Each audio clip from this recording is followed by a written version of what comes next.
Good afternoon, everyone. Welcome to the special agenda workshop, special meeting called by the City Council, Tuesday, May 30th, 2023, 1:30 meeting. I need a motion to accept the agenda. Moved by Mr. Lawrence, second by Dr. Tisdale. Any questions? All in favor? Okay, 6-0. Motion carried. We're going to move on with the presentation agenda. Mayor's report. Brief report, no report. No, no report, Mayor. All righty. Thank you so much. Council report, Mr. Lawrence. I just wanted to say the blessing this weekend was great weather, great turnout, and a new boat launch on up there by Camille worked out well. It's a good thing. Two good things happened this weekend. That's it. Thank you, Mr. Lawrence. Ms. Newman? Mr. Deming? No Dr. report. Tisdale? Mr. Glavin? Yeah, just a brief report. I too want to recognize the Blessing of the Fleet event. We had a great time. The mayor was there giving some proclamations out at the Queen's Coronation Ball. Great daddies, daughters dance. And we need to find a way to keep improving it next year. I understand the committee is wanting to bring the Fado back as well.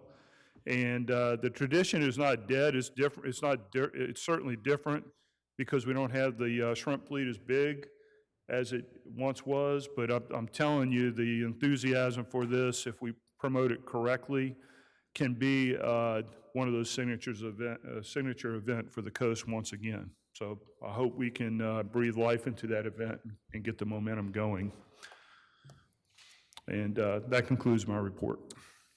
Thank you, Mr. Glavin. And I have just a couple of things. The mayor, myself, Mike Leonard emceed a great program at the VA Memorial Program. So thank you, Mike. It was an excellent program, excellent MC job.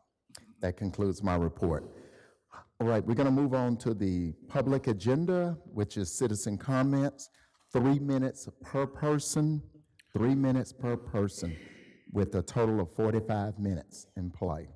Is there anyone on my left would like to come up and speak for the first three minutes? Anyone on my left? Mr. Woody, come on up. Please sign in. Please sign in.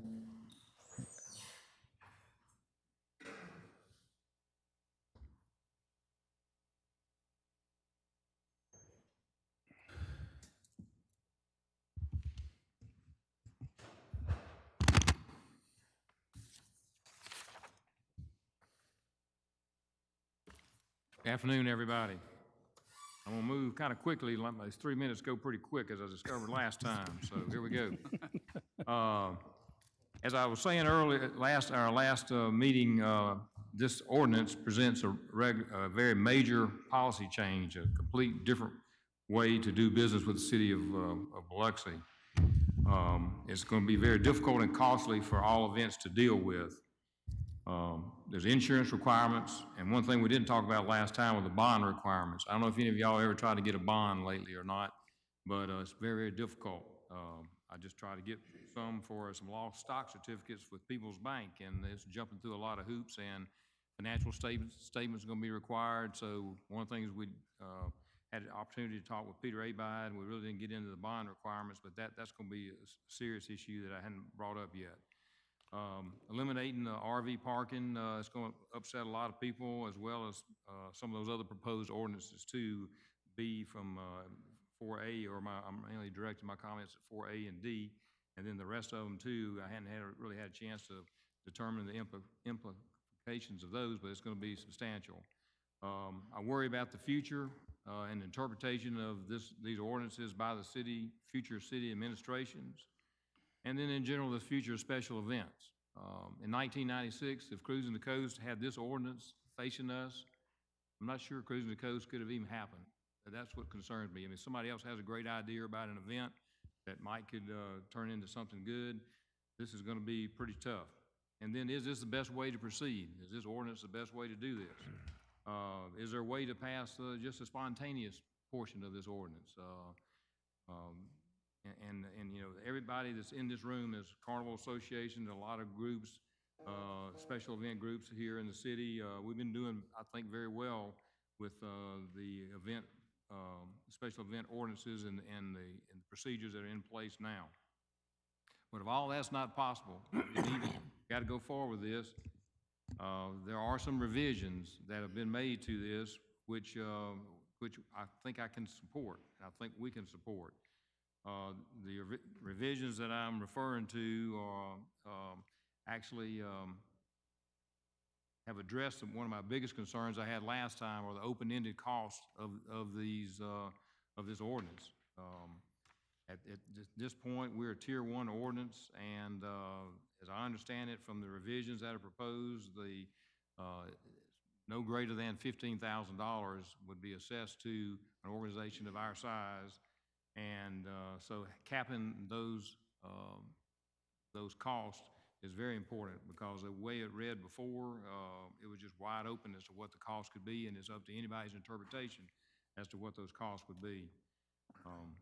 Also, with the city council allowing offset is very important. Thank you very much. Thank you. Thank you. Your time's up. Okay, anyone else on my left? Anyone else on my left? Mrs. Sweatman?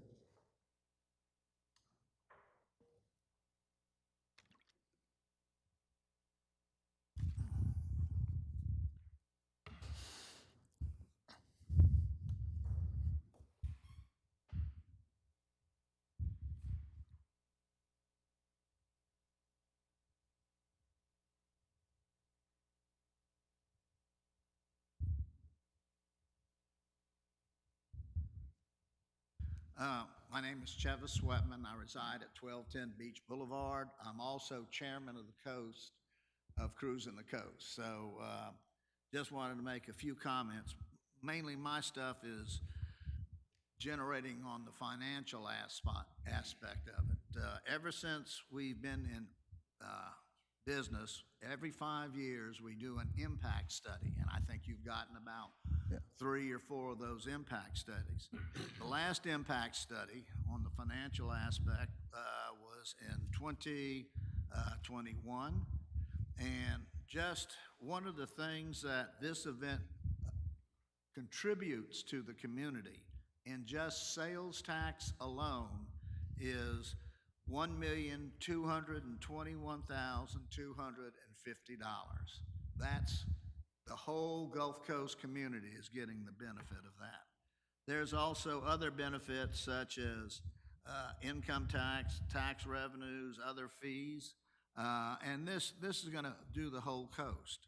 And in fact, this was it. I don't know, Woody, was it this year or last year? They were Pascagoula wanted to just what the impact was on their side.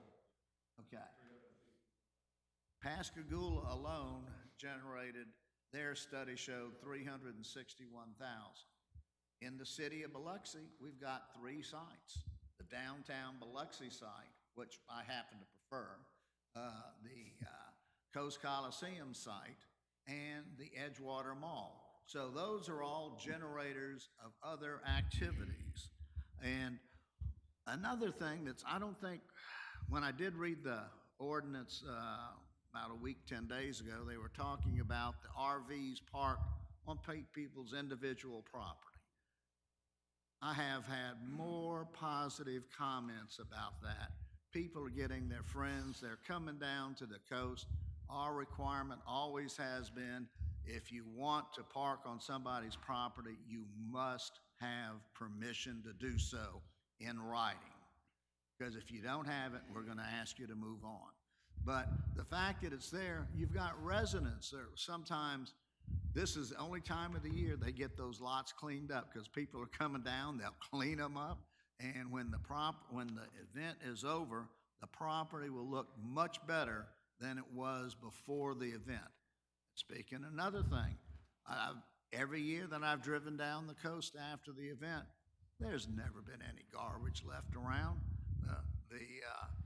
The waste management people ought to pay you because people pick up their trash, they put it by the side of the road, and they look after themselves. And it's a wonderful thing what people do. We also, on our event, Make-A-Wish Foundation, one of the biggest contributors to Make-A-Wish in the state. Thank you. Thank you, Mr. Sweatman. Is there anyone else on my left?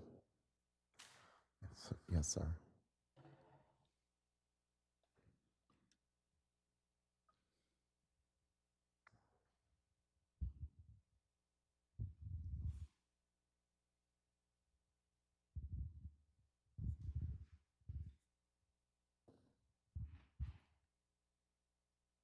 All right, good afternoon. My name is Keith Williams, and I'm here as chairman of the Gulf Coast Carnival Association.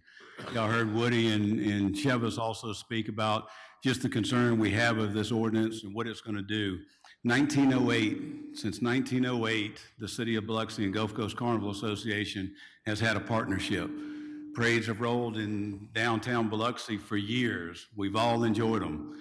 80 to 100,000 people come out and enjoy that. It's the heritage of this wonderful city. I don't want to see an ordinance that is trying to fix another problem deter what we've had for so many years of these quality programs and quality parades and everything else. I know, when you talk about Carnival, you talk about there have been some issues and there have been some problems that we've had to deal with, and hopefully we've worked on those and we've done that.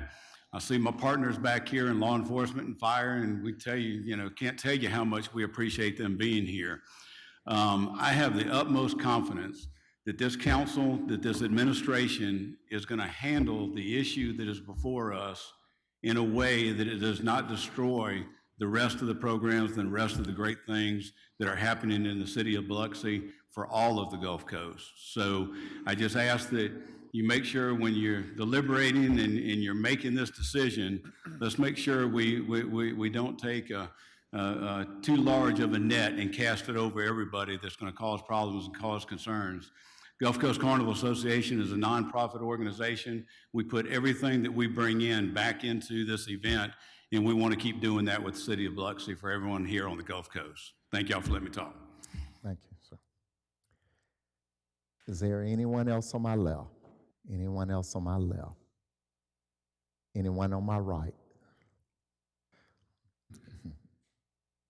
It's the lies. Good afternoon. Good afternoon.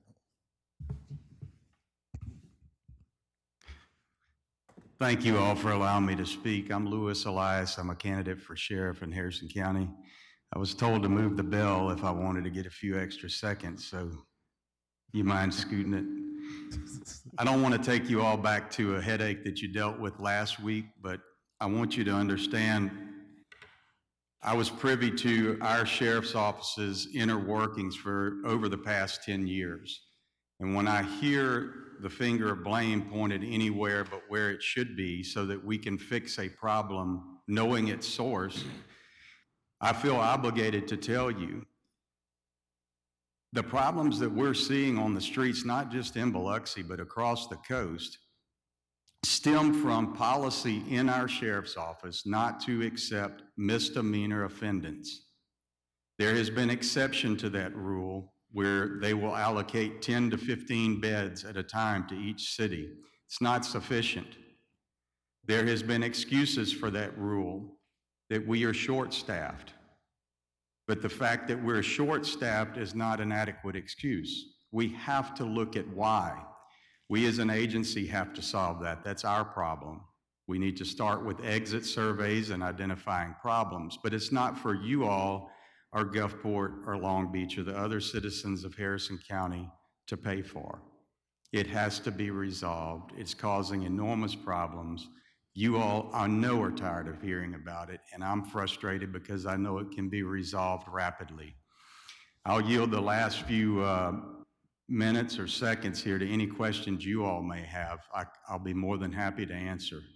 As of today, we're near 80 employees down.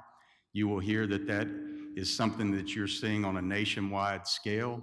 The problem is, my concern is not nationwide. My concern is Harrison County. I compare it to our sister counties of Hancock, Jackson, and Stone, which are no better than Harrison, and they're not having the same problems. That's where we're sending our inmates. Do you understand my level of frustration at this point? You have any questions?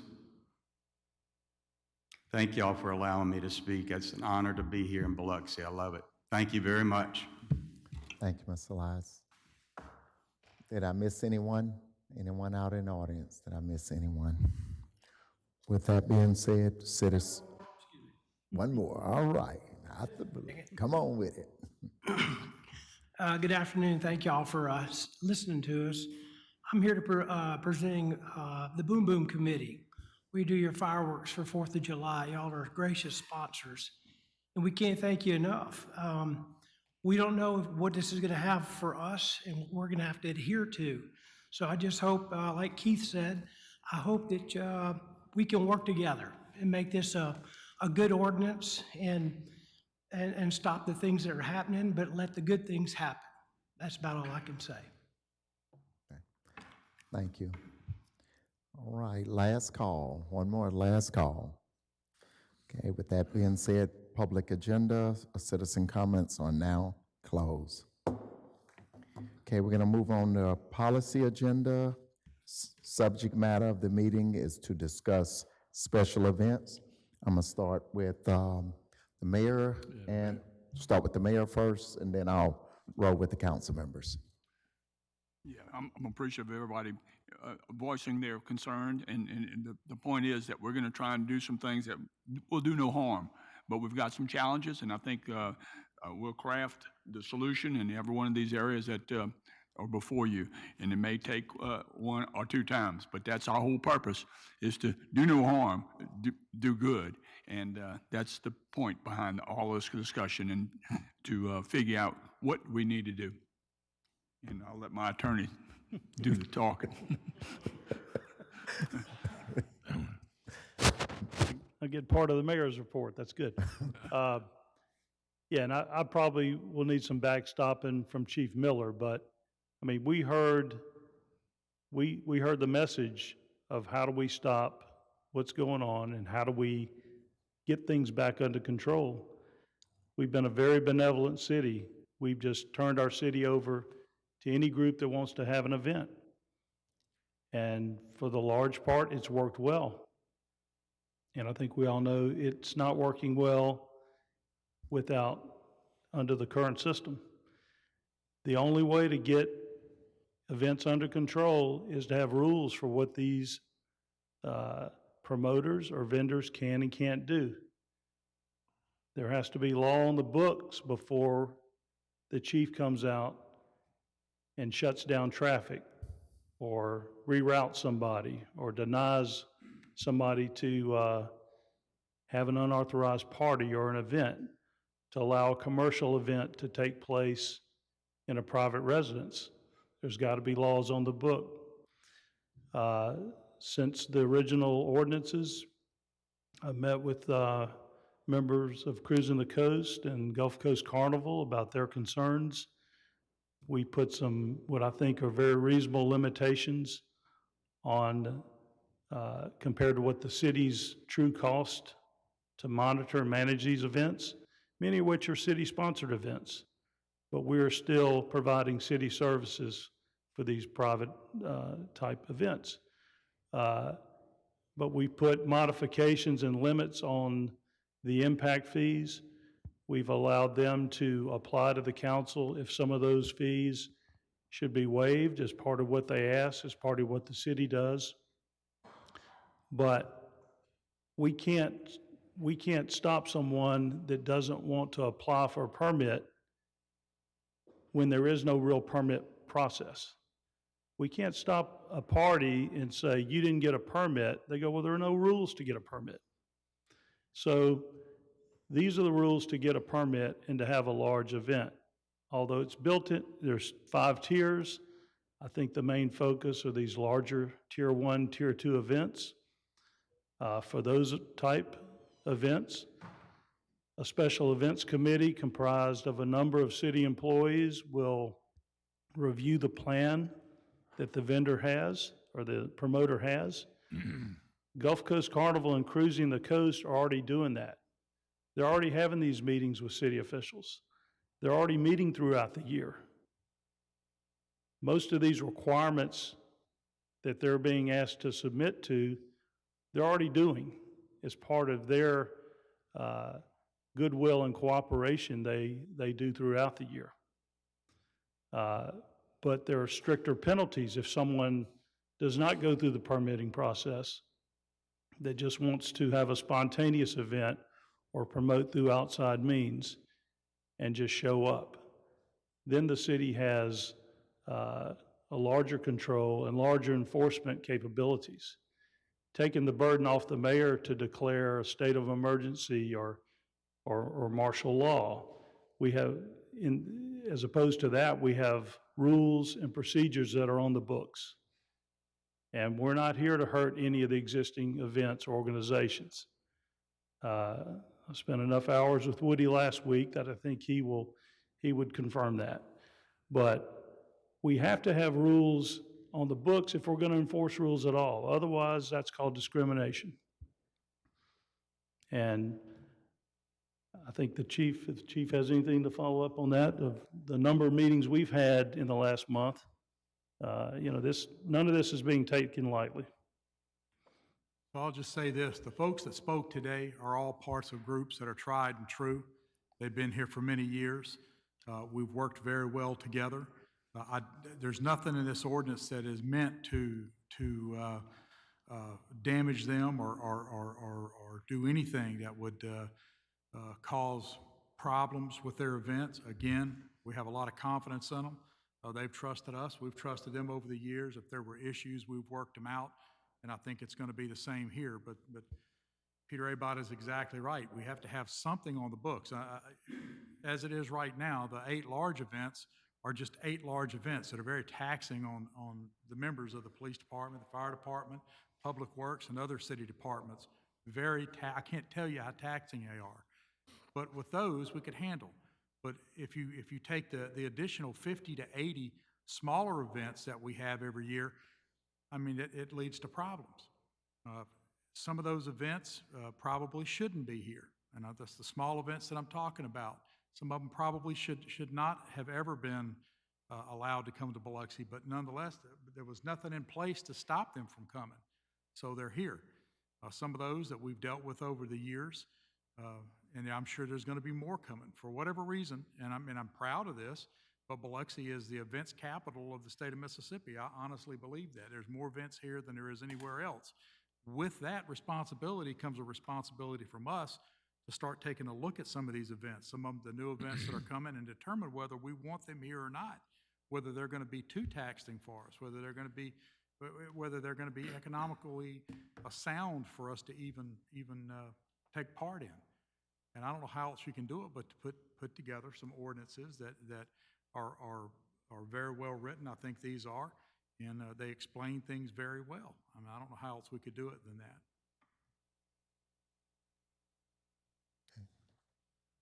So Chief, how does any of these ordinances deter what occurred during spring break Well, there's specifically?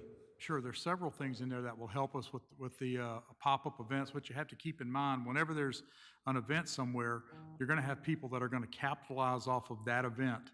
If there's an event in the east side, on the west side of town, that's a huge event that's costing us manpower, all the manpower that we have, we need to be able to shut down something that pops up in the east side of town that is trying to capitalize on the event that's already going. This does that. It gives us the ability to step in and say, wait a minute. You're not part of this event. You just came here today. You're trying to capitalize on some event that some other folks put together. That's with all events. That happens with every event. Probably most of these folks back here could tell you that there's always somebody trying to capitalize on the event that they've put together. That's one major way that it will help. And then it'll help some things that are unforeseen for us right now, and that's the events that are coming to Biloxi that we have not thought about. And I assure you that there's going to be more and more events coming. Yeah, Councilman Glavin, since you already have the floor, you can continue. We'll go through all the council members, and I want to note that Nathan Barrett is running late, and he would be here shortly.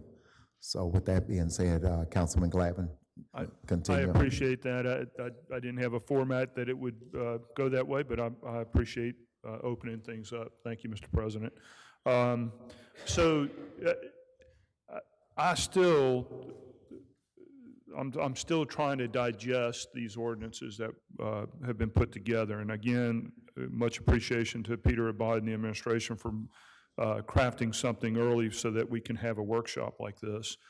But at the heart of the matter, with some of the other venues that put things in place, that they got control of law and order, things like curfews, alcohol bans, putting the traffic venting in place possibly a little earlier,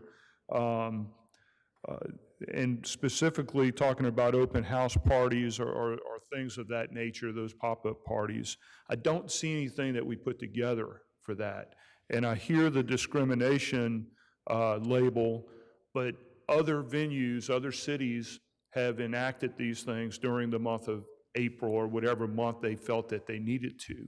That's going from Atlanta, that's going from Panama City Beach, that's going from Galveston Beach, and a lot of other venues that it wasn't working out. It was getting out of control and it was causing issues. This isn't a race issue. We invite everyone. If they're on spring break, come on down to the coast. Our doors are open for you.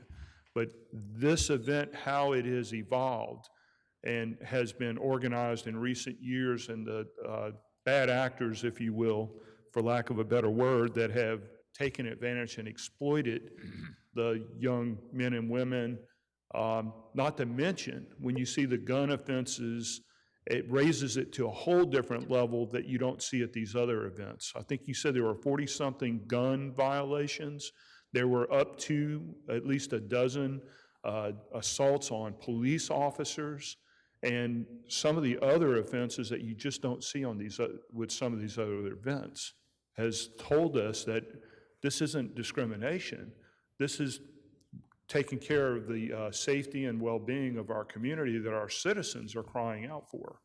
So I'm here at the table today to kind of talk about some of these parade special events and mobile food vending and other conditions and RV vehicles, but I'd like to see something that really is proactive, and that this is kind of a big umbrella that is causing a burden, as we've heard from several of our major promoters and event coordinators and volunteers. And we need something that we can enact that sends a message today or tomorrow that if this event is going to come back here, it's not going to be like it has been in the last year or two. And that's where I'm trying to see how this does that. I don't see it making this is a real broad brush, and I'd like to see some ordinances that addresses it a little bit more specifically, not to discriminate, but to ensure the public safety for everyone, whether you're a visitor or whether you're a citizen here. So, Well, I could speak to that. I mean, over curfews and those things, those are almost, to me, overlays after we already have the base rules in place. For example, had these rules been in place before, step one is, before you even promote or host an event, where's your permit, sir? Vendors that are setting up all along the beach, where's your permit? There was none. They could have been, you could stop a large group from setting up before the party even gets started. People came because of promotion. The promoter needs to be educated to know if he wants to have an event, he has to follow the rules, get insurance, have a plan, meet with city officials. What you're without that and allowing a lot of people to come, then you're just putting even a bigger burden in the police's hands to try to enforce a curfew when the promoters are still 3 steps ahead of everybody, promoting party after party after party. If they're just trying to shut down a party and enforce a curfew when we don't have the manpower for that. I'll tell you, there's no manpower to enforce a beach curfew. No, there's not. If we were fully staffed, we wouldn't have the manpower that we need for a party that size, especially when it's spread out in different places within the city. And you have to keep in mind, like Peter said, if talking about spring break, there were no permits. Nobody had any skin in the game whatsoever. They just basically came and did what they wanted to do. They could have asked for permits, they could have had skin in the game, but they did not have that. So certainly, we have spoken to Panama City Beach and some of these other venues. Is that what they did? They put an RV ordinance in place? They put a special events ordinance in place? Well, I didn't ask them about RV ordinances. I mean, the Yeah. ordinances, you kind of have to gear them towards what the issues are that you're having. I'm not sure how it's going to work there with just banning alcohol for 1 month. I mean, it's very simple to change the month that you decide you're going to have your event. That's a very simple thing to do. And we'll see in the long run how that works out, but they've dealt with this longer than we have, I know that. I'm not sure that the ordinances they have are going to be, Well, and with RVs, I mean, that's one of the revisions we made after talking to some people, that if you want to have a few RVs on your lot, you still would go down and you'd have a $25 permit just to let us know what's going on and it's going on there. And but that's for a commercial lot. If you own a residential lot and you want to set up a temporary RV for that weekend, which is a commercial enterprise, you can allow that, but then it's a slippery slope to allowing someone to have a commercial party in Woolmarket. If you allow a commercial enterprise to go forward on a residential lot. I guess most people's lots, though, are, if they're not living there, it is a commercial lot. So these modifications would allow that for the most part. All right, and again, I'm open, that's what this workshop is for. I'm open to these proposed ordinances. I'm just trying to understand, how do these ordinances, I don't think there were a bunch of RVs during spring break that caused the issues that happened during spring break. I don't believe. You may correct me and tell me the RVs were causing issues. We had debated. As part of the food vendors and the overall vending areas, yes, there were RVs on those lots. Okay. A few, not a lot. Okay. And then one last thing, and I know everybody needs their time. Mr. Gines had proposed putting together a committee, a special events committee, possibly, that this could go through, and each event, as I understand, Mr. Gines would present their plan and adhere to some criteria, and then once they pass that, would be allowed to begin their process of hosting their event. And I'm sure he has more to chime in with that. But I'm still trying to wrap my hands around these ordinances, these 4 or 5 ordinances, without some of the other best practices that we have heard from those areas that had spring break, and it very quickly they got control of the safety and well-being of their communities. And they did not choose another date to go to those communities and disrupt things. They got control of it. And if you want to go to Atlanta, or if you want to go to Panama City Beach or Galveston Beach, you still can do so and enjoy yourself and everything that those wonderful cities have to offer. And I'm just trying to understand that, and all our wonderful events that we have. I just mentioned the Blessing of the Fleet, Cruising the Coast, and others. If we had these same issues, assaults on police officers and gun violations and everything, I'd certainly be looking at those events differently. And I'll yield to the next colleague. Thank you, Dr. Tisdale. Yeah, thank you. Just jotted down a few quick notes. It's been said the best predictor of future behavior is past behavior. Psychologists say that a lot. And I think the people you heard here speak today, and as the chief echoed, they have some structure in place, but from the comments from Chief Miller and Attorney Abide, the city needs some sort of structure that everybody's got to follow. And I'm thinking, if I was the police chief and I'm responsible for everybody's safety, I want to know what's going on where if we have a lot of people coming in from out of town. Because I've got to bring my resources to bear so that I can afford everybody the greatest degree of safety as possible, and that's very difficult with some events. Accountability, that's always bothered me with spring break in particular because it's social media driven, if I can use that term, and there's nobody to deal with. Who do you deal with? And there are some promoters that come in and work with Chief Miller, but most do not. The other concern that I have is during these events, because a lot of these events run over into the weekend, is who monitors, who will monitor whatever we put in place, who's going to monitor that? It's not just the police department, there are other departments that are affected.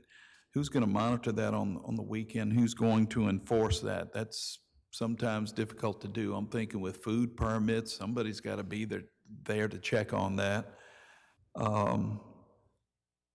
That, I guess, pretty much wraps up my comments. I think, we're trying to thread the needle here to be fair to everybody, and also understanding, again, that future behavior best predicted by past behavior. And it sure would be nice to be in a defensible position legally where you can deal with the promoters or organizers of an event and say, you're not welcome in the city of Biloxi anymore. You're just not welcome. And be able to withstand a legal challenge should there be one. And I think everybody wants to be treated fairly. Some want to be treated more fairly than others.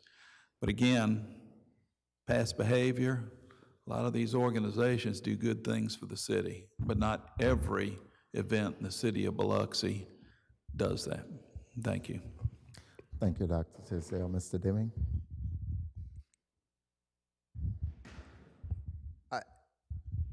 I look at this and like Mr. Glavin, I want to understand how this is going to really help. And I get it, but even the comments that everybody's made, it's going to hold somebody accountable. How do you hold somebody accountable? For example, when you say the promoter's out there promoting this event called Black Spring Break or Black Beach Week or Spring Break or whatever you want to call it, who is that promoter, and do we know who that is? And if we know who that is, do we have the reach to get to him jurisdictionally? I mean, how can we stop this thing that, like Dr. Tisdale said, is socially driven and with these ordinances? And I don't know that we can. Now, we can tell a house party, hey, you didn't get a permit, but they weren't allowed to have a house party there regardless.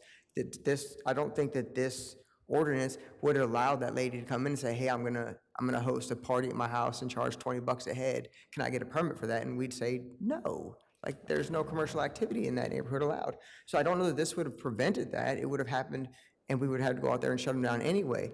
So I'm trying to grasp how this ordinance isn't going to cause us to go into the next year's event blind, because I think it may hinder us if nobody comes in and does this. Then we don't have the resources available because nobody came in and did this, and we acted like we didn't know it was going to come because no one did this, right? And no one did. When I say no one did this, I mean no one went through the onerous regulations that we're typing out here. Now, there's some that if they're good with, like the tier caps and allowing events offsets, I'm good with. One thing that I don't know if you put in here, and I didn't see it, the waiver. Peter, if they come in and request a waiver, what factors, what elements do we get to consider? Is it just arbitrary? Do we just say, yeah, that sounds good, we'll approve to waive that one? So I want to make sure that we have appropriate standards for the waiver if we have a waiver. Also, the grounds for denial, how would that be applicable to Black Spring Break if we don't even know who the promoter is? And I know we want to get ahead of this. I'm absolutely not one of us on this council or in the city that wants to ban or abolish. I want it to be another positive event for the city of Biloxi. I want people to be able to come here and enjoy themselves while the people that are in the city can still feel safe, free, and carry on with their daily activities. So I want to find a way to get there, and I'm not sure that this ordinance actually accomplishes that. I think it's just so onerous that it hurts other events. and I may not be privy to the 50 or 80 events that you believe that we may not or should not have come to Biloxi. I have no idea what events those are. I'm personally assuming that those are events built into the spring break idea. No, I'm sorry if I said that 50 or 80 shouldn't be here. That's not what I meant to say. There's 50 or 80 additional events besides the 8 large events that we have every year. And some of those events are everything from 5K runs to carnivals and just a myriad of things. So some of those events happen and we find out about it while they're going on. Okay.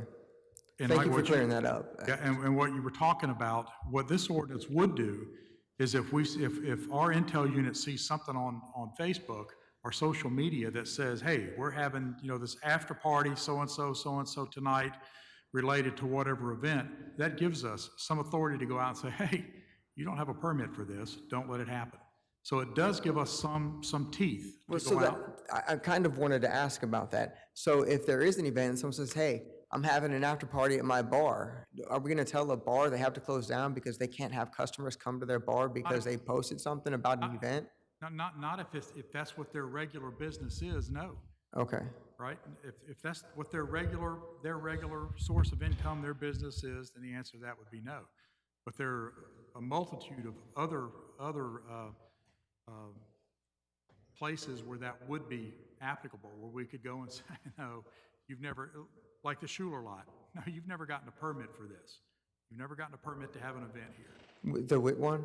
I'm sorry, I didn't understand. Schuler lot, the lot down on 90 where we have all the problems, Okay, right, just west of the Coliseum. okay. Yeah, so it would certainly help us greatly with that. And as far as the committee goes, the way we've structured this and the way we've years of thinking about this, so there's an events coordinator. Somebody comes to town, they want to put on an event, their first stop is with the events coordinator. That's what every other department's going to tell them. Go to the events coordinator. The events coordinator is going to take all the information that they have and send them the directions that they need to go. Currently, it's very confusing if you come here to have an event, very confusing. You have no idea where to start. The events coordinator will have all that laid out for you. Then the events coordinator will put it together and along with a financial report of what it's more than likely going to cost. And then he turns that over to the committee. The committee that you'll see it's already structured there. He turns that over to the committee. The committee goes in, reviews it, makes a recommendation, and that recommendation goes to the mayor, and then I'm guessing it comes to this council after the mayor. At that point, it's somebody else's game. But the police department, we at least know where we stand. We know what event somebody's trying to have, and it'd be very difficult for somebody to pop up and have some kind of event without the proper documentation. It would be very difficult for them to do that, and it would be very simple for us to go down and shut it down before it gets out of hand or gets too big. Okay, thank you. I understand it a lot more clearly now. Couple of comments, Peter. Who would this event coordinator be? What department would pay for it, and how much would it cost? Right now, Granberg, Have an events coordinator. he's already existing. Oh, this is somebody that's in place. Okay. And then the events- within the department. The police department. Okay. Yeah, the captain in the police department. Actually, we've gone through 3 events coordinators over the last few years. So we've really tried to structure this and tried to work with everybody that we can. Okay. So this is our 3rd events coordinator, and we've learned a lot, and he's a very astute young man. Okay, thank you. And lastly, Peter, with regard to the RV issue, would it not be easy enough to just tie the RV requirements into the Airbnb overlay that's trying to be passed? I mean, that would solve the problem of spreading commercial activity into different areas if you tie it down to one location. Required to have the same application requirements, the same. If we get into short-term rentals today, we're going to be all No, dead. I don't want to talk about short-term rentals today, but I'm saying, would that not be, is that not what it is, though? An RV parked on a residential lot is then becoming an Airbnb, so to speak. It technically is a short-term rental, but I don't think it's really ever been legal under our ordinances, but it's just been allowed. So this is a way to sort of permit it.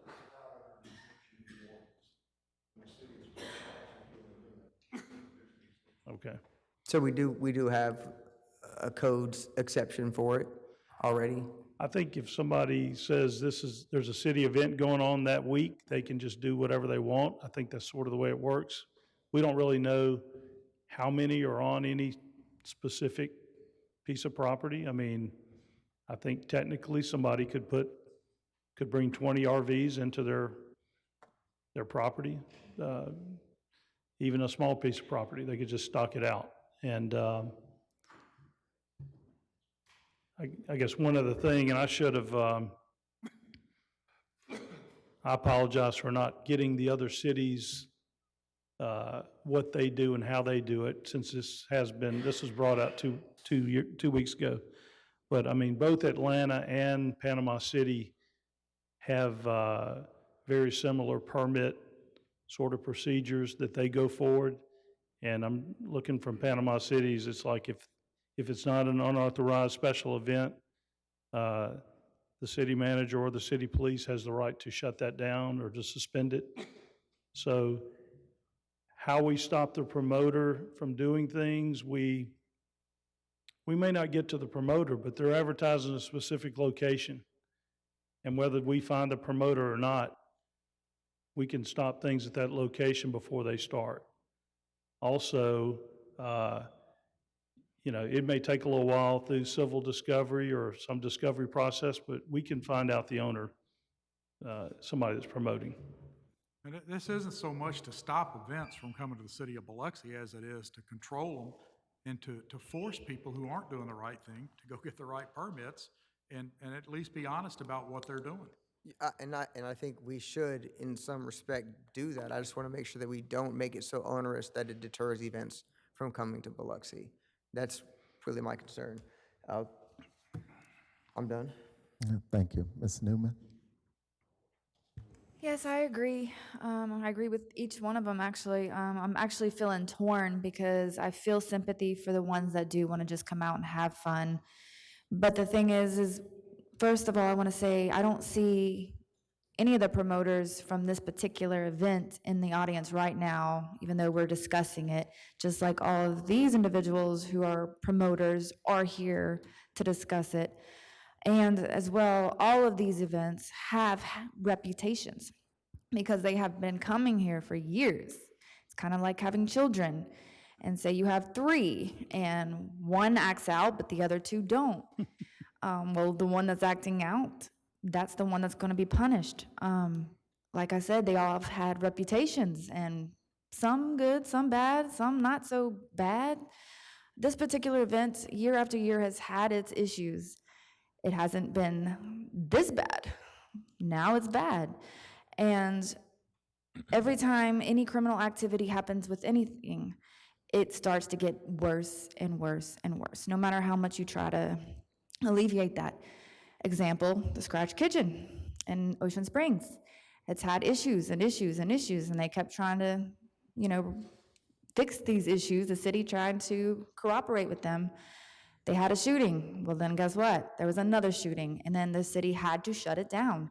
Sometimes, I hate to say it, it's just gonna get worse from here. You gotta punish the baby, the one that's the problem. Maybe they can come back later, change the event, and make a new one and do it the right way, maybe, But once there's a negative there, you're gonna have to shut it down. But at the same time, I'm open to hearing solutions. I do like the idea of a committee. But, yeah, so I feel torn. Thank you. Thank you, Ms. Newman. I would, if you don't mind me responding, I would say to that, I'm not at all surprised that these folks are here because these are business people who run legitimate events. I'm not at all surprised that they're here. And that's what we would like from everybody that's going to run. Agreed. That's all we're looking for. I think it sends a message for sure, a negative message. But also, the biggest thing too is we don't have the manpower. So, and it's only going to get worse. So what do? We have no choice. Thank you. With you saying that, let me say this also, and I may not have explained this well, but with all the events that we have, it's not like we have a single event, and that's all we have to worry about. These events are stacked on top of each other. So we'll have a large event. We may have 24 small events. What that equates to are policemen working 3 weeks, 4 weeks straight without a break. And because of that, we have lost some policemen. And because of that, and you probably heard that some of the policemen say, if this particular event, and they're talking about that event, but they're also talking about the fact that they work so much that they're not going to work it. And I really cannot disagree, because I know they're tired. They're tired of it. Thank you, Ms. Newman. George? Yeah, I've been looking through this thing. I look at the one we had in November of 2017, that we didn't accept that one. My problem is, like I said, the people sitting here is not the problem. But yeah, we doing things to them that's gonna affect their events. And none of this stuff can dress a promoter you don't know. A nightclub could run one on Saturday night. You can't stop them. Or you can stop all the casinos from having all the cruising bands. They got all signed up. I mean, you when you start putting this stuff in place, you affect a lot of different people that does everything right for the city of Biloxi. And a 5K run, that lasts about 30 minutes, an hour. It's over with.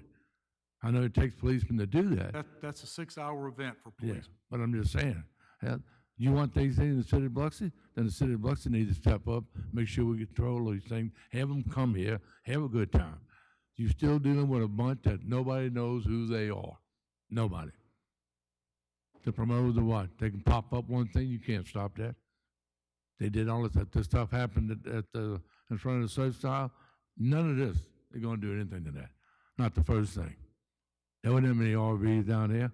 Did you arrest the food truck? How many were selling guns, selling drugs? Did you arrest any of them? Did you have any problem with the food trucks that come from Missouri? When you come from Missouri, you're not just selling hamburgers. You're doing something else. And those are the things you have to address that weekend. You know, they go to the Coliseum. How do we hold a Coliseum? That's the only event they actually had was that Saturday night. The hip-hop artist that came in. Okay, them 10,000 people, where to go? On our streets. And McDonald, they'll tell you, they're off their property. It's not their responsibility. All of a sudden, we got 10, 12,000 people sitting there. I know you have to deal with the supervisor, you know, because they pretty much run the Coliseum. But I mean, none of this stuff to me addresses any of the problem. We're not going to stop Mardi Gras. We're not going to stop cruising. We don't stop the Billfish tournament. We don't stop even scraping the coast. I think the point, excuse me, I didn't mean to interrupt you, but I'm going to interrupt you. The point the chief is making, the point that the attempt that our legal team has put together, we got to control what needs to be controlled. We got to maintain the resources that we have in order to control it. And I think that chief is making the point that we've got 179 officers that we may not have this time next year to control something that may control everything, not just something. The event itself plus the 3 prior and maybe the 2 following it is going to stress the resources we have. We got to have some way to put the resources together to finance the resources. This is not, you know, for the good of the art. This is for public safety, and that's the point. We want to be, you know, an event central, but everyone has to, you know, understand what we're trying to do with these ordinances and to put the muscle, if you will, the teeth into the ordinances that need to be done in order to pull the trigger and control that needs to be controlled and for the public safety of our citizens and our visitors. Thanks, Mayor. Also, the RV, if you will look, I think there was a rewrite done on that, right, Peter? Yeah. So there was a rewrite done on that. And to what you said earlier, did we arrest? We really didn't have the manpower to arrest anybody. Once you arrest somebody, you take a policeman off the street for at least 2 hours to process and do the arrest. The only people that we could arrest were the ones that were in intimate danger to society, were the only ones we could arrest. We didn't have the manpower to arrest, and that's the whole point for this. It would have never gotten this far if the events committee, if the events coordinator had taken a look at it, the events committee had met and decided whether or not we could have this event, these things would have never happened. If social media, we had spotted that this event was taking place on social media ahead of time, we would have been able to shut it down ahead of time. Whether that meant getting sanctions, legal sanctions against the promoter, whoever's trying to promote it, And Peter was right, we can determine that, if we have enough time before the fact, we can determine who that promoter is. There's a myriad of ways we can do that. It gives us an opportunity to get control of it before it ever happens. And to explain to them that if you want to have this event, you have to do the same thing these folks back here are doing. You're going to have to do those things in order to have this event. It's that simple. Let me reiterate too, what Lewis had alluded to about when these people do get out of line, whether shoplifting or whatever, we've got to have resources to correct it. And we don't have the resources to correct it at this point in a given situation. We're just in a box. Is that a fair statement? That's a fair statement, yes, sir. So what is this? Is it raising money for the city? Is that why we want to increase all this stuff? No, we That's need the to main have reason? the teeth to Talk about control we- this. You just said we didn't have any control. We can't arrest anybody, you can't do anything with them. Well, that's a problem. We got to control what needs to be controlled, and not just one event, but we have to be in control. We have to have the resources to control. We have to have consequences for people who get out of control to gain control. You should have one bad event in the city, and that's why we're sitting there. All these people y'all keep talking about, there's none of them a Well, problem. you know, I think there's more than just one event. So let's Well, this say one event that. is the only bad event we had. I don't think anybody can argue that we need to have control on all events, that we can ensure public safety. Well, the only problem we had with public safety was one event. No, I disagree. But, Mr. well, you're George, wrong. Because all you gotta do is go well, back to the last 3 or 4 years and look at it. There's only one event you've been no, having a there's- problem with. there's two. One If you event. look at- no, that's One wrong. bad event. And I understand what you're saying, Mr. George, and that seems like the direct approach would be the best approach. However, we don't have any idea what's coming next. So let's just say it was Black Spring Break 3 weeks ago, 4 weeks ago, Black Spring Break. Next week, it could be some other festival like that. It could, Freaknik, and then it could move on to something else. You have to be prepared to jump out on whatever it is. You don't know what's coming. You don't know what kind of events. This, like I said, this is a popular place to have events, and this is where everybody wants to come. And Well, then nobody has a problem putting rules in effect, but the rules not gonna do any good for the problem we have, and we're just wasting our time putting rules in effect for the crew that does everything right. So it costs them Panama, to speed up. Panama City has basically all these same rules for their special events. They go through the same thing. They have application fees, they have police fees. It's all the same. That's how they've got it under control. Atlanta, I mean, you think a city the size of Atlanta doesn't have a special events permit requirement? They have an office of special events.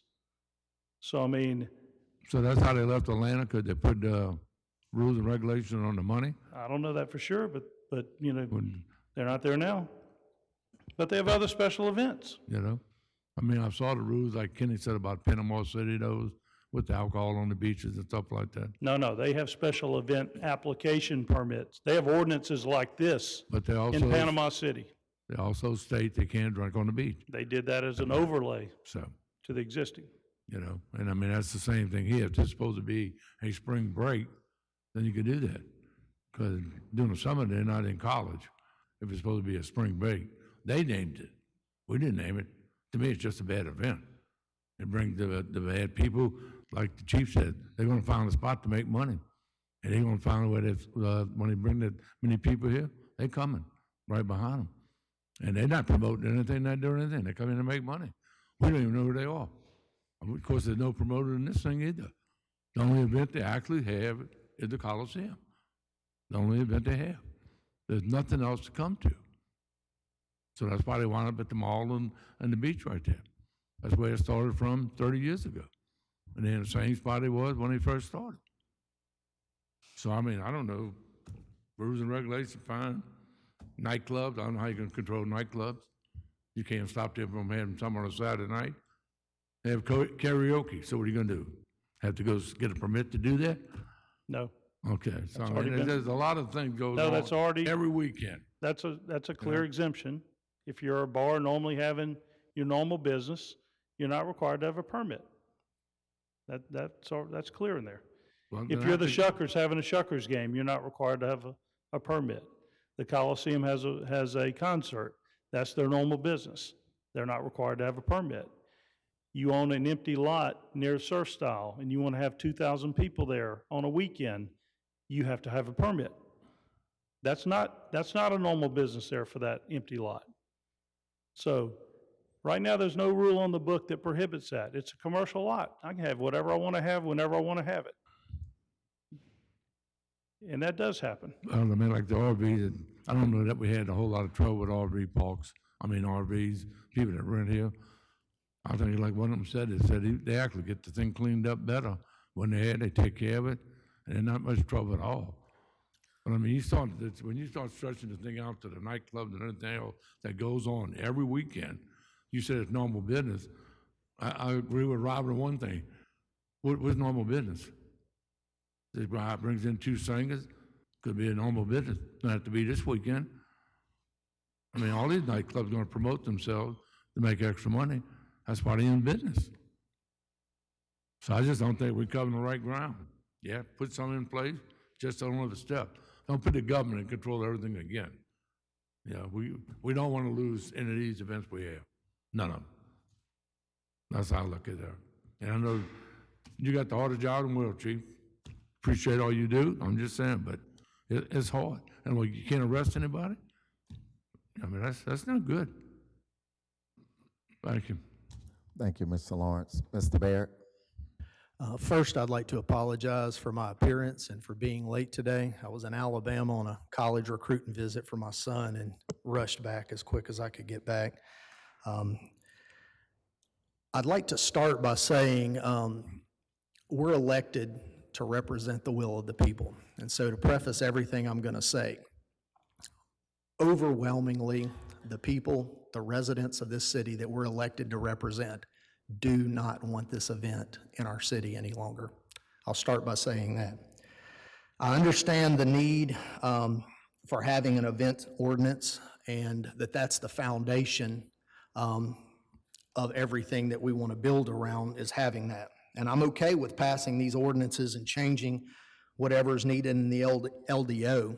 But first, I think we should remember why we're here today.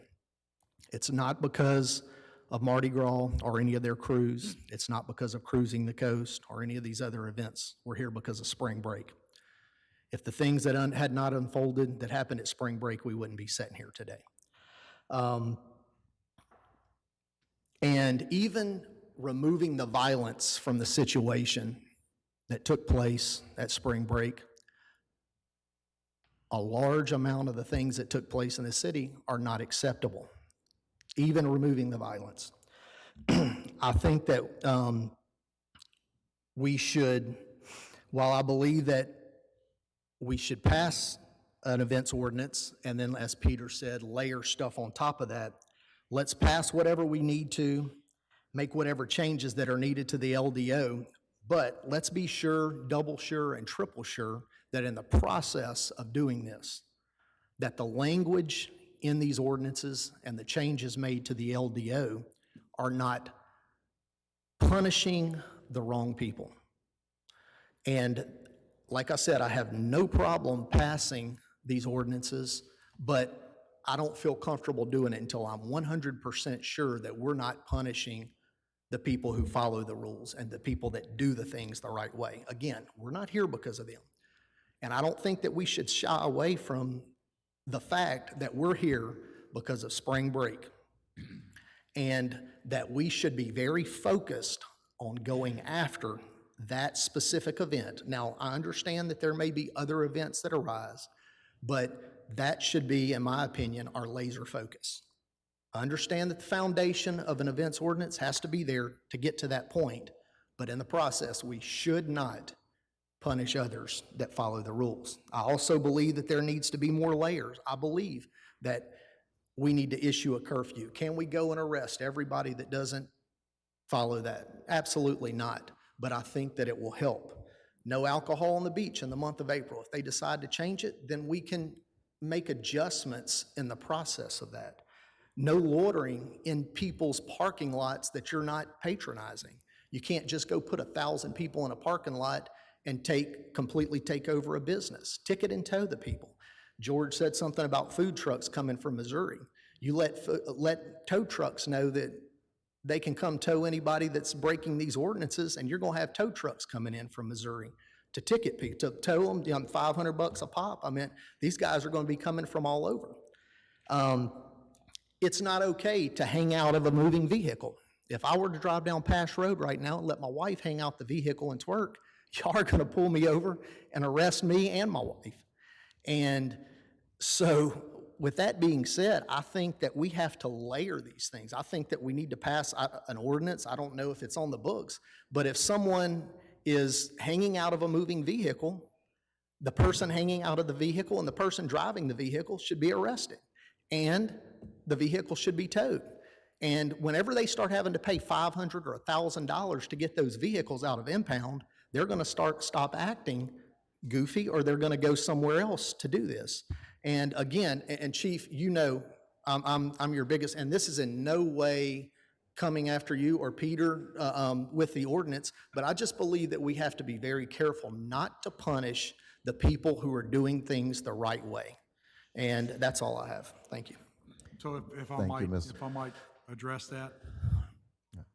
So those things are taking place now. The ticket and tow, the 500, all that's been taking place for years. The last time I brought y'all an ordinance, it was a problem then. It was a problem then. So this is nothing new to the police department. This is something that we've been looking at for years. 2016, 2017, I brought that ordinance forward, and everybody thought then, this is gonna stop people from coming to Biloxi. It was not at all designed to do that. What it was designed to do was give us some control over who comes to Biloxi. Well, we're here now, and it's much worse now. The ticket and tow thing, that's been going on for years. On a standard day, if your wife hangs out of the car and twerks, yes, we're going to pull them over, and we're going to either ticket, maybe arrest, I don't know, depending on the circumstances. But during an event like this, if that event is allowed to get to that point, there's not enough policemen in the state of Mississippi to come down and deal with that problem. There's just not. So at that point, it's a completely different issue, a completely different enforcement issue, or enforcement method has to take place, because there's too much of that going on for us to be able to arrest, pull them out. That sounds great, and I appreciate that, but you have to understand the magnitude of it. There's no way that we can do that. The way we have to do it is control it before it ever gets to that point. And I really wasn't trying to make light of the situation, but my whole point is, I'm okay with passing whatever we need to pass, but I just want to be 100% sure that we're targeting the right group of people, not the people who follow the rules. And, you know, I just don't think it's fair for us to punish an event that literally brings tens of millions of dollars into our economy every year because of the actions of another event. I believe that that event should be specifically targeted in the way that we put the language into this ordinance, or these ordinances, the changes that we make to the LDO, and then the layers that we put on top of that. And again, I appreciate everything that you do, and I know that, when you have 300 people to one officer, it's almost an impossible situation. But we also have other events where we have 300 to one officers, and we don't have the same type of issues. And so those events that we don't have those issues, I don't think need to be punished for the actions of others. I understand completely what you're saying, but I'd like to point out that those events that we have those numbers, and it's not an issue, are the events that are tried and true, the ones we talked about earlier, the ones that we know are coming, the ones that have been here. Those are the ones that we don't have the problems out of. And we would not have a problem out of ones that we were able to vet ahead of time, take a look at them and say, no, this is not, either the committee says we don't like it and passes that on to the mayor does the same thing, passes it on to the council. I think that's how that's going to work, and the council has the opportunity to say no. There's not been a positive recommendation for this event throughout the chain. I mean, I don't know how to make it any easier. And I'll, again, I apologize for not having this with me, but I'll send all y'all what Panama City, their special events ordinance and their fees. And there is no targeting of a certain event. They just say, this is the rules for special events.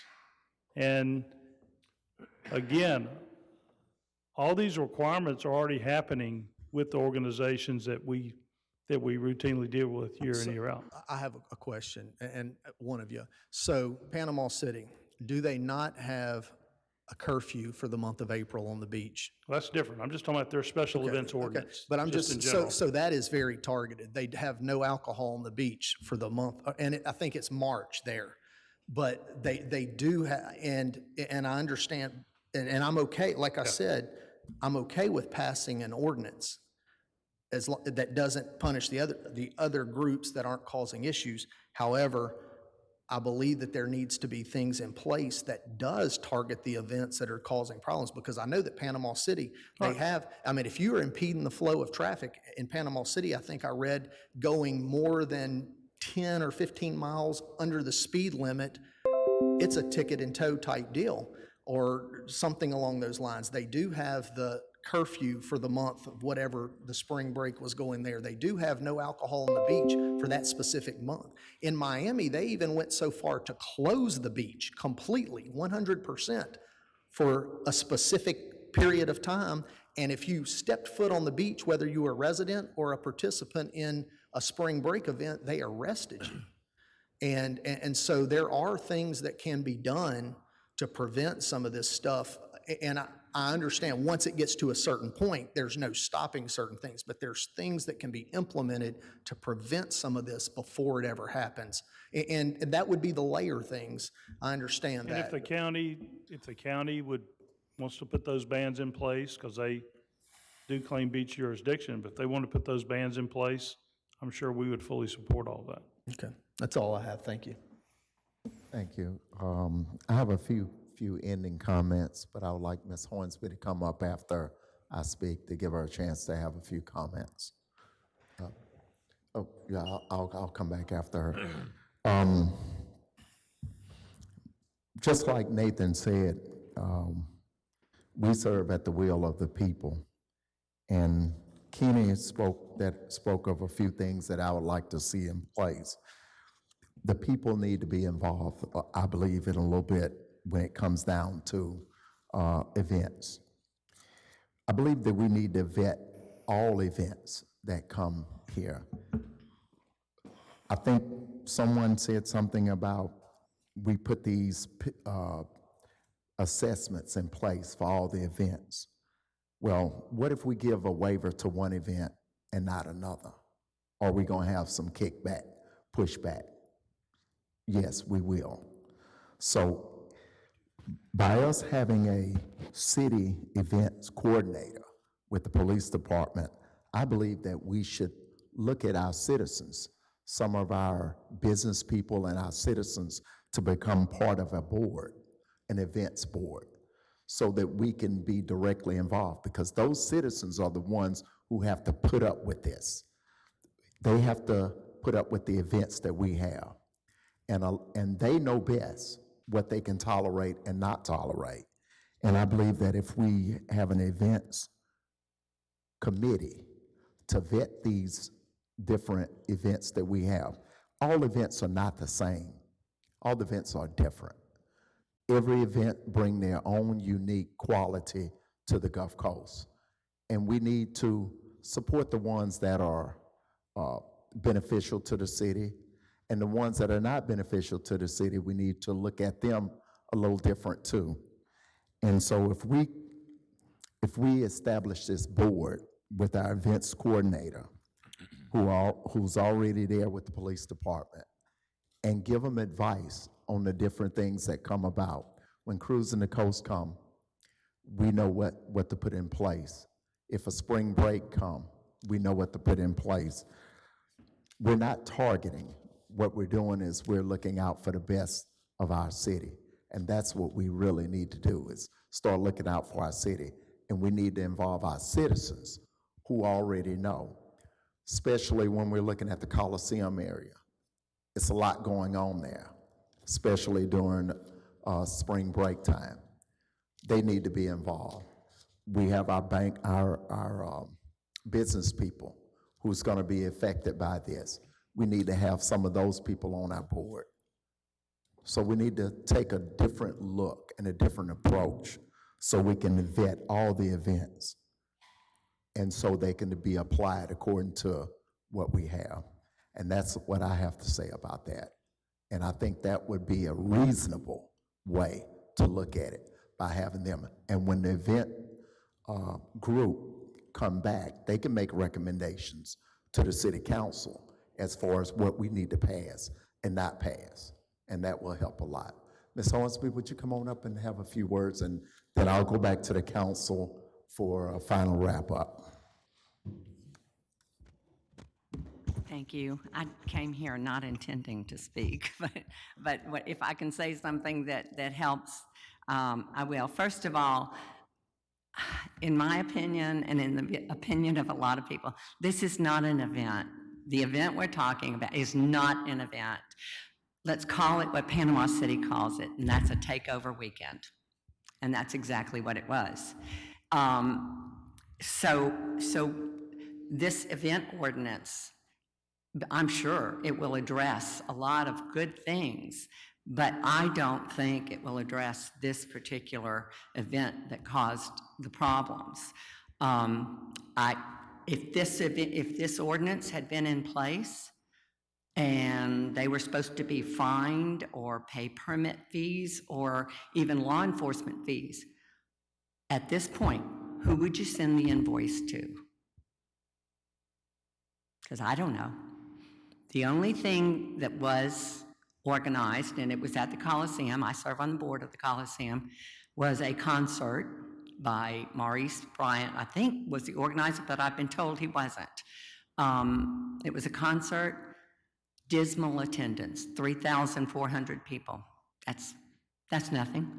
The Coliseum did not allow parking other than the concert goers. So I don't see that, the Coliseum was a problem in this.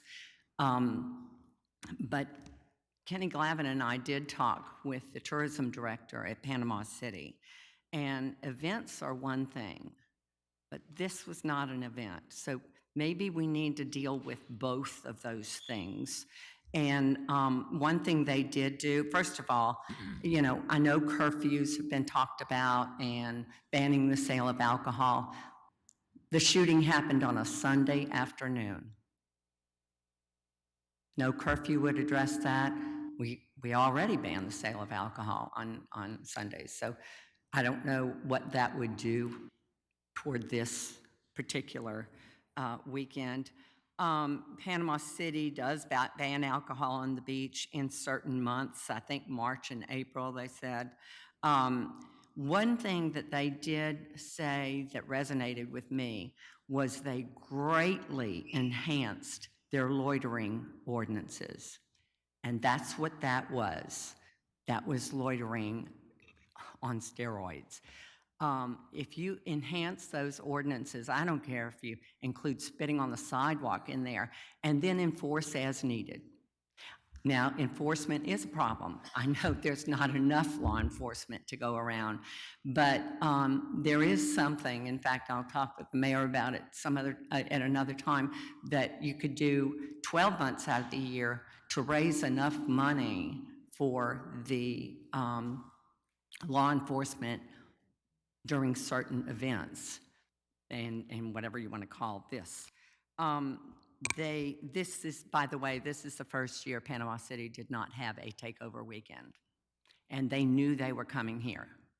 And so, there's no way you can prepare for it because you don't know what you're preparing for. They do have in place what they call Bayrock, and it's the Baytown Real-Time Operations Center, and they detect things early, whether it's traffic, physical traffic coming in, or whether it is things on social media, and they can tell, the numbers are getting way up there, and there's rumblings of this. So, that's something maybe we could, maybe even form that committee, Bayrock B, standing for Biloxi.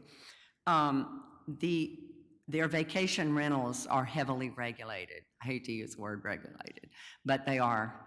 And so what we found this year is a great deal of the spring breakers were staying in Airbnbs, especially the concentrated area nearby the surf style.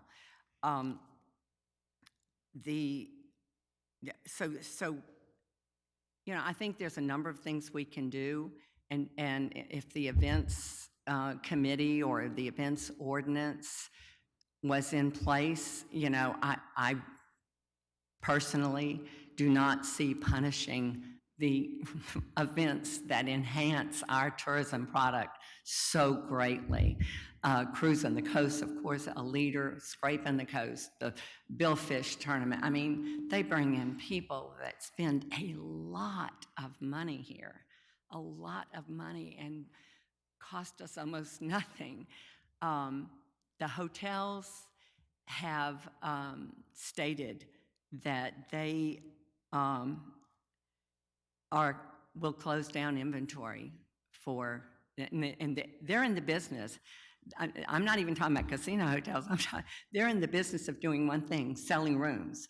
And if they are to the point that they can't get their staff in or out safely, which the Coliseum faced this time as well, then they even had some guests that were at one of the resorts, and they were supposed to be taking a bus back out that afternoon, typically a Sunday afternoon, and the bus couldn't get there.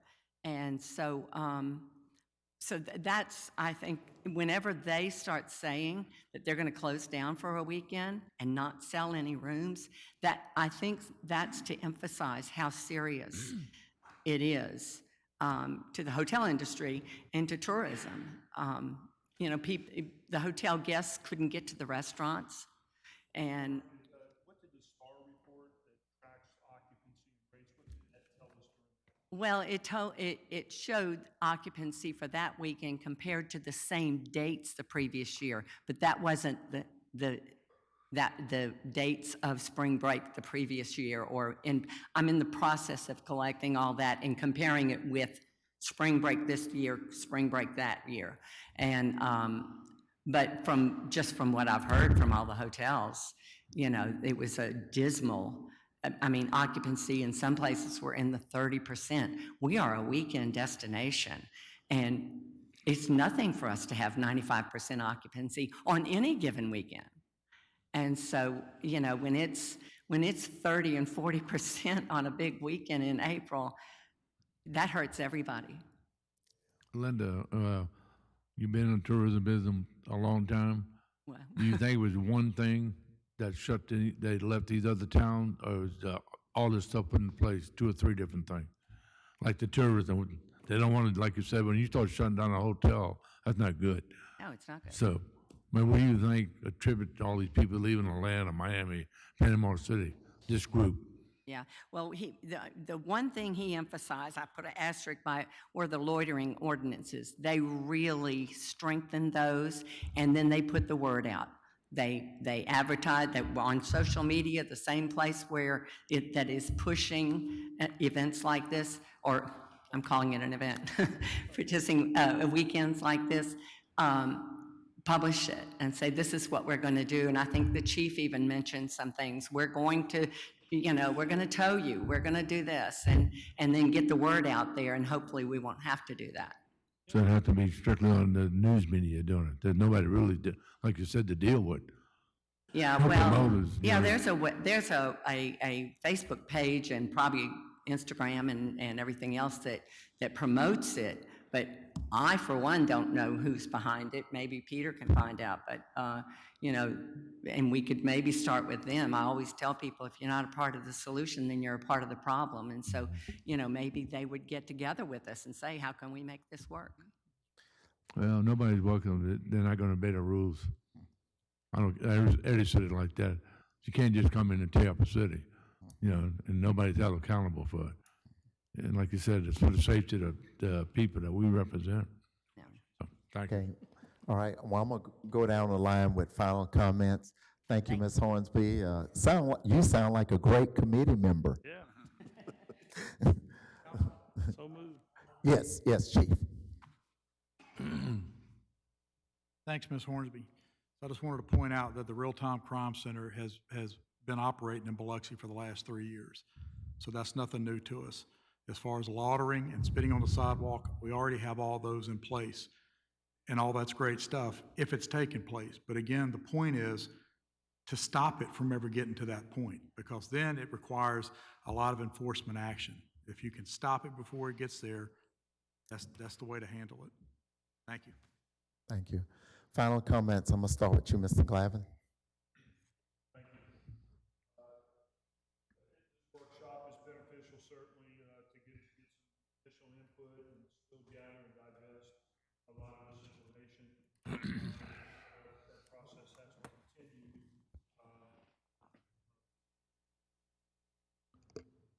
Working now? There we go.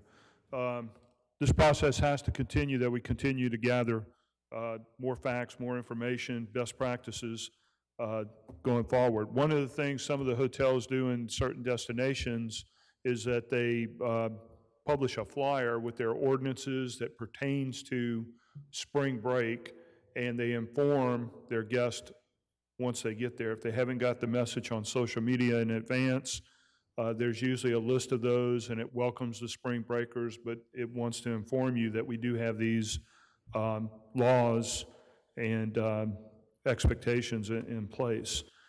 The chief, appreciate your input greatly today. I know you've been dealing with this ever since the 90s.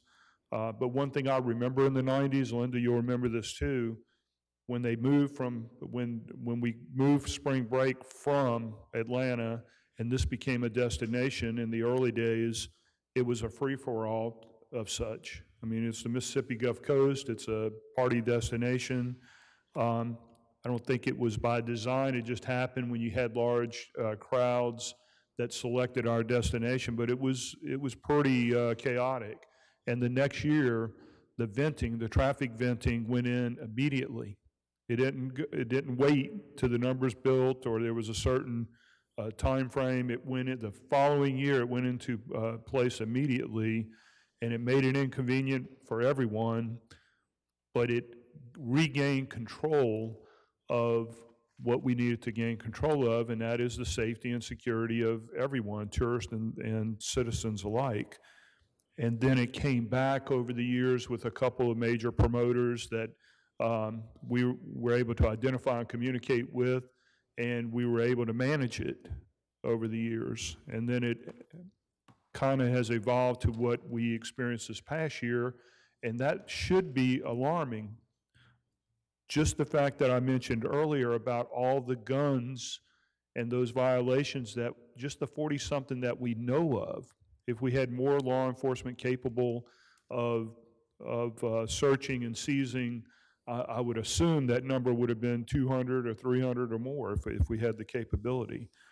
The assault on the police officers is a red flag that something is building, there's a fuse lit, and we don't want something to explode and become something we all can't shake for a number of years if something bad happened in that realm. So I think there's more to be done. I know time is of essence because we should put something in effect as quickly as we can, to communicate it as quickly as we can, to deter the bad actors, and to invite all those that want to come experience the wonderful Mississippi Gulf Coast. But I agree with Councilman Barrett that we have to address the immediate thing. We do not need to harm these long-standing, reputable events that has meant so much for everyone, and economically, socially, and just for what our reputation speaks about. So more work needs to be done, Mr. President, and I look forward to continuing to work with everyone. Thank you, Dr. Tisdale. Thank you, Mr. President. I would suggest, and I think it would serve us well, if the administration would meet with the organizations who took the time, or representative of those organizations, really to help shape this. I mean, these are the folks who pretty much support what we're doing, understand what we're trying to do. They want it to be as least cumbersome as possible. And as Chief Miller said, most of these organizations, if not all of them, the big organizations for these big events, Hardy are accountable and responsible. They have plans in place. And I just think, I didn't hear anybody speak on behalf of Spring Break, but Chief, you said there are a couple of promoters that come and work with you on that, so there's a way to. I thought there are none at all. I thought we had a gentleman here. Well, he said he comes and works with us, but that's not necessarily true, no, sir. Okay, so. Not since, maybe 5 years ago, we had a gentleman that actually came, worked with us, and tried to do the right thing. He's in the federal penitentiary now, so he's not a viable. So we know where to find him to come in and help us plan. Okay. But again, I think we'd be well served to listen to the input, have a series of meetings, maybe clean this up a little bit, better address these concerns. Again, these are the folks who are doing everything right. Just my thought. I think it would be helpful, maybe save us some time and make everybody a little happier given the circumstances. Thank you. Thank you, Dr. Tisdale. Mr. Deming? Chief, just out of curiosity, the Coliseum, Ms. Hornsby mentioned an event at the Coliseum. Did they not? Now, he may have said that he worked with the city because he meant he was working through the Coliseum. Was that coordinated with the Coliseum, that event? I'm sure it was with the Coliseum. Okay, I'm just curious. I have a couple questions. Like, all the ordinances in the world can do what the paper says they can do, but enforcement is really what makes them work, right? So regardless of what we write, type, pass, or say, we have to be able to enforce it. How many officers did we have on duty in this last spring break? Just out of curiosity, I want to kind of do the math and understand what I think we really need to do to manage events like that. So we have about 138 policemen, and we brought an additional maybe 12 or 15, I don't remember, from out of town. All of them worked at some period through that 3-day weekend. So we had approximately 150 or so, and that's a horrible ratio. Yeah, you have to keep in mind, though, the regular calls for service don't stop. So you've got to take a portion of your people, and they answer just the regular day-to-day operations. And Yes, what you sir. have left are what you have for the event. Mr. Mayor, and I still believe that enforcement is the best way, show of force. I would think that the bad actors, if we had 750 officers out there and you had 30 every 200 feet with a tent, I think people would have a good time and nobody would dare get out of line. But that costs a lot of money, and recruiting that many people is extremely difficult. So that may be a pipe dream, right? But I think that's the way to engage in this situation. One thing I wanted to ask you, if we had the capacity to do, could we do like remote detention or processing centers, like a trailer? Like you said, you can't arrest anybody because it takes somebody off the, out of service for 2 hours. But if we had stations, mobile stations that were set up to do this. So when I say we couldn't arrest them, we certainly could have arrested them, but the manpower would not. I mean, you have to pick your battles. If you're going to arrest someone, it needs to be a true troublemaker that's going to continue to cause problems, because you may take 1 or 2 officers out of the picture for a couple hours. So you have to be careful about the arrests that you make, especially when you're working with limited manpower. Well, I agree, and so what I'm asking is if we had the ability to reduce that time frame. Like, I don't want to take a couple officers, off of the duty that they're supposed to be doing for a couple of hours, but if we could reduce that time frame for those officers to remove the problem and get back to what they're supposed to do, their function quicker. So let me just try to sum that up here for you. So some of the ones that we did arrest this past time took their booking sheet, taped it to the inside of their window of their car, basically as a trophy.